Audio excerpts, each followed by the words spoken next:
Hello tout le monde et bienvenue dans cette nouvelle vidéo qui va être une vidéo astuces et conseils pour améliorer vos photos ou même pour commencer la photo.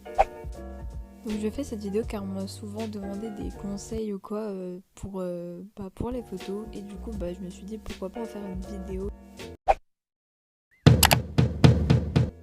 Alors du coup, premier conseil qui pour moi est un conseil très important si vous voulez faire des photos originales, différentes de ce qu'on voit d'habitude, c'est tout simplement de sortir de sa zone de confort, c'est-à-dire faire des photos qu'on n'aurait pas forcément osé faire, des idées qui nous viennent même si ça nous paraît bizarre. Pour moi ça vaut vraiment le coup d'essayer, parfois ça peut vraiment amener à des beaux résultats. Le deuxième conseil que je peux vous donner, c'est de retoucher vos photos. Il y aura toujours une différence entre une photo brute et une photo non retouchée. La retouche vous permettra de changer des couleurs, enlever des éléments afin d'embellir votre photo.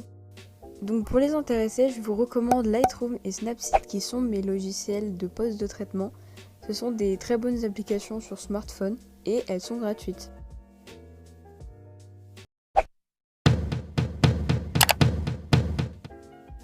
Donc pour cette astuce, je vais vous expliquer comment faire un effet poussière ou un effet goutte d'eau ou éclaboussure. Donc pour commencer, il faudra que vous régliez vos ISO, donc que vous les mettez assez élevés, sinon ça va vous faire un flou de mouvement et c'est pas ce qu'on recherche dans ce cas-là. Si vous souhaitez plus d'informations sur ce sujet, il y a pas mal d'articles sur Google. Donc pour les éclaboussures, je ne vous apprends rien si je vous dis qu'il faut simplement éclabousser votre cheval. Pour les effets poussière, si vous avez du sable, eh bien vous pouvez simplement frotter le sable afin de créer la poussière. Et une autre astuce pour l'effet poussière, c'est d'utiliser un spray avec de l'eau dedans, ça marche plutôt bien. Et voici donc le genre de résultat que ça peut donner, donc je pense que c'est une bonne alternative. Donc je vais vous expliquer comment faire des photos de coucher de soleil parce que ça peut paraître bête, mais au début j'y arrivais pas et je comprenais pas comment on faisait pour le faire. Donc je pars du principe que je ne suis pas la seule, que je n'étais pas la seule dans ce cas-là, donc je vais vous expliquer même si c'est assez simple.